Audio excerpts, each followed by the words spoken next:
cambiamos de tema, seguimos haciendo referencia al trabajo de Javier Germinario, un trabajo que realizó junto a nuestra compañera Clara Barnechea. Que ya se encuentra con nosotros y tiene que ver con una fecha muy especial, los 40 años de la Noche de las Corbatas. Clara, bienvenida.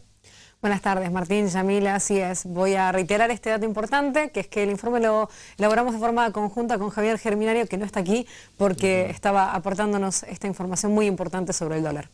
Bueno, ¿de qué se trata este informe? Este informe es una especie de homenaje que quisimos elaborar, un repaso por lo que significó esta Noche de las Corbatas, que tuvo su asiento aquí en la ciudad de Mar del Plata y que marcó un hito trágico en la historia de los derechos de la clase trabajadora. Bien, ahí me imagino testimonios, datos de archivo también, ¿no? Así es, encontramos algunas perlitas en el archivo de Canal 10, eso forma parte en las imágenes de este informe, pero también una pieza clave que tiene que ver con los testimonios de los sobrevivientes que ayudan a reconstruir esta historia. Aquí vamos a escuchar a un trabajador de la ciudad que vivió esa época y las posteriores, y también a los hijos de las víctimas directas. ¿Por qué hablo de víctimas directas? Porque estos abogados que fueron secuestrados, torturados, algunos de ellos asesinados, otros desaparecidos, son las víctimas directas de este plan que tuvo también como objetivo marcar un freno a un avance en lo que significaba el derecho laboral, un empoderamiento de la clase trabajadora. Lo vamos a analizar mejor con este informe. Dale.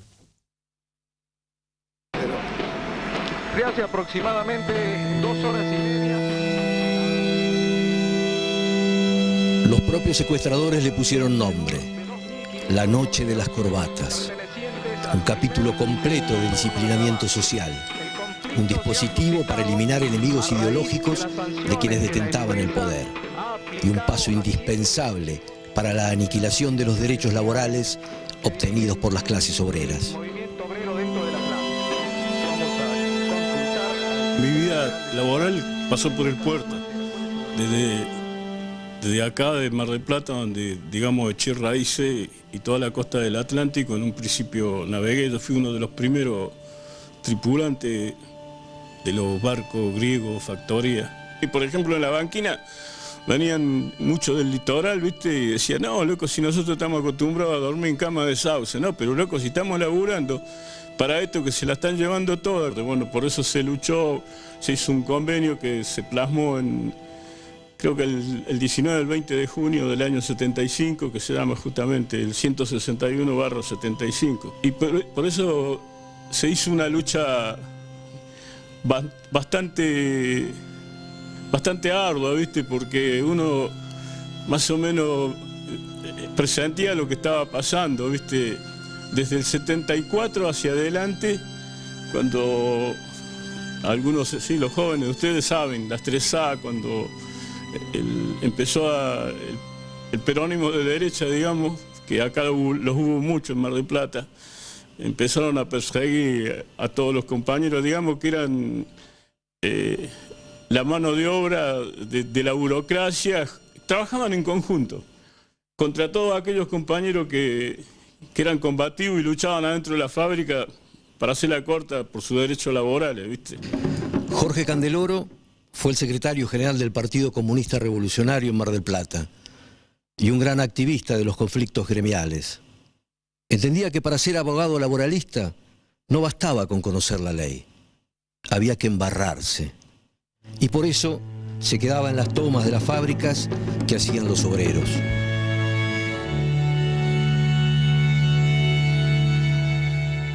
A mi papá y al resto de sus compañeros se los llevaron por un solo motivo, por la defensa que hacían de la clase trabajadora. Había un mandato político claro de eliminarlos, de desaparecerlos. Mi padre era muy joven, tenía 37 años en el momento de su desaparición, y desde que volvió de La Plata trabajó junto al doctor Centeno y a la gremial de abogados en una defensa constante de los derechos del trabajador, aportando a la ley del contrato de trabajo. Tenía una visión de la profesión para ese entonces bastante revolucionaria. Para él el derecho laboral era una trinchera donde había que resistir contra la opresión de los trabajadores, es decir, cualquier acto en contra de los trabajadores había que resistirlo desde el derecho laboral. Y esto no solo era presentar escritos o sacar compañeros de la cárcel, esto era meterse en la fábrica junto con los compañeros trabajadores y resistir físicamente cualquier tipo de embate. Era entrar a una comisaría y liberar a cualquier compañero trabajador. El trabajador era un compañero para un abogado laboralista, no era un cliente. Tomás Fresneda era un peronista de izquierda pero independiente, además de herrero y un intelectual muy respetado por su lucidez.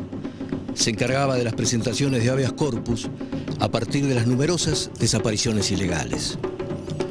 Su mujer, Mercedes Argañarás, que militaba en el Ejército Revolucionario del Pueblo, también fue uno de los blancos del operativo y sigue desaparecida, así como el bebé que lleva en el vientre. Después uno, cuando te pasa el tiempo, te va haciendo más grande, te das cuenta, esto lo hacían por pasión, y además tenían una cuestión con los laburantes de explicarte.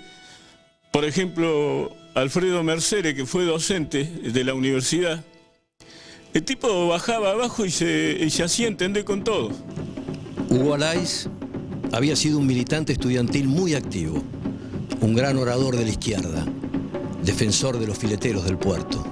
Mi papá, desde que era muy joven, desde los 12 años, según relatan los informes de inteligencia de la DITBA, era una persona con características subversivas, como decían ellos, así lo relatan los informes que acompañan el juicio. A los 12 años juntaba plata, vendía rifas para comprar un avión para Fidel, y yo creo que ese pequeño relato abre un poco las puertas de lo que iba a ser toda su vida. Él estudia en la Facultad de Sociología hasta que es echado por considerarlo una persona que llevaba a sus compañeros para otros fines y cuestionaba permanentemente a sus profesores.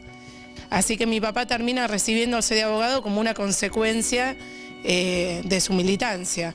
Cuando lo echan de la facultad, acá se va a estudiar a La Plata y se termina recibiendo, pero desaparece un año después de haberse recibido. Y eso es todo un resumen, ¿no? Porque tuvimos muchísimos problemas para que el Colegio de Abogados reconociera a mi viejo como abogado, como también tuvieron problemas los familiares de Arestín y de Fresneda, que tenían la misma edad, tenían 27 años, estaban recién recibidos. Juntamente con Jorge Candeloro militaban en el Partido Comunista Revolucionario. Su lugar dentro del partido era elemental. Ellos realmente tuvieron un trabajo muy grande dentro del partido, aunque el partido no se ha comportado como corresponde con la memoria de los compañeros, porque hasta el día de hoy niegan la pertenencia al momento de desaparecer. La abogacía era una herramienta de su militancia, no al revés. Y en Mar del Plata remarca la noche de las corbatas porque siempre fue totalmente elitista y hizo la mirada sobre la clase social que le convenía mirar, pero en realidad la gran cantidad de desaparecidos en Mar del Plata son obreros y estudiantes. Carlos Bossi, adherido al movimiento de curas tercermundistas, abrió un estudio jurídico en el que dio lugar a Fresneda. Estuvo 11 días secuestrado, pero fue liberado en el marco de un fraguado operativo de detención de supuestos guerrilleros. Bueno, ahí fue una lucha bastante cruenta también, ¿viste? Porque también se peleaba contra la burocracia que tenía, como te dije antes, con la cuestión de sacar a los compañeros combativos, que hoy existe la burocracia esa todavía, que vienen de la época del bandorismo, que, viste, a los compañeros combativos, ya ahí empezaron la lista negra, que todavía no existía ni el teléfono, ni la internet, ni un carajo. Ahora están computarizadas. Hay compañeros, viste, que, bueno, ya muchos están enfermos, viste, que no lo, digamos, 10 años para atrás no entraban a ninguna fábrica. Un ejemplo del Beto Ross, el polaco Muñoz, viste, unos cuantos que trabajaron hasta hace poco. Norberto Centeno tenía 50 años. Era uno de los laboralistas más prestigiosos del país y concentraba la representación del 80% de los sindicatos en Mar del Plata. Era un peronista ortodoxo, conservador y muy leal a la CGT. Fue el redactor de la ley del contrato de trabajo. Siempre dijo que su objetivo era que los trabajadores llevaran la ley bajo el brazo. Centeno era un abogado laboralista, un estudioso del derecho del trabajo. Decía que la mejor ley no era la que más derecho da, sino la que se pudiera conseguir. Y en realidad tenía razón, en definitiva, porque si no estaríamos hablando de un plano teórico y no quedaría plasmado en una norma los derechos de los trabajadores. Las leyes laborales responden a los momentos sociales y a los acontecimientos que van pasando en la sociedad. El derecho laboral es una disputa de quién se lleva la riqueza de los medios de producción y la ley de contrato de trabajo lo que hace es establecer un pacto para que no se desborde, porque en realidad no es que se le está dando a los trabajadores lo que corresponde, sino que se le da algo para evitar ese desborde y que vayan por más. Un día antes que se cumpliera el mes del golpe militar, ya la dictadura sanciona una nueva ley donde se derogan 25 artículos de esa ley de contrato de trabajo y se reforman 98 más. O sea que estamos hablando casi del 50% de la ley, el 40 y pico por ciento de la ley de contrato de trabajo fue mochada por la dictadura militar. Obviamente que la dictadura dejó marcas que hoy socialmente la están padeciendo los trabajadores y que fueron necesarias para profundizar lo que fue el momento de las privatizaciones que llegaron en el año 90, que llevaron adelante un montón de leyes, digamos, que fueron a la baja de los derechos de los trabajadores.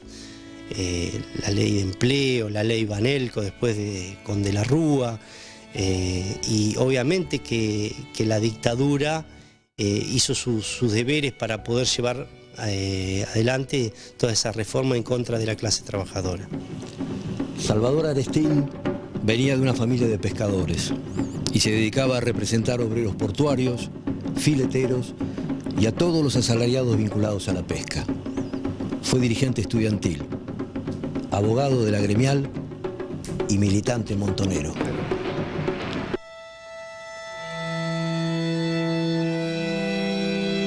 No, me queda, viste, de juntarnos así con los compañeros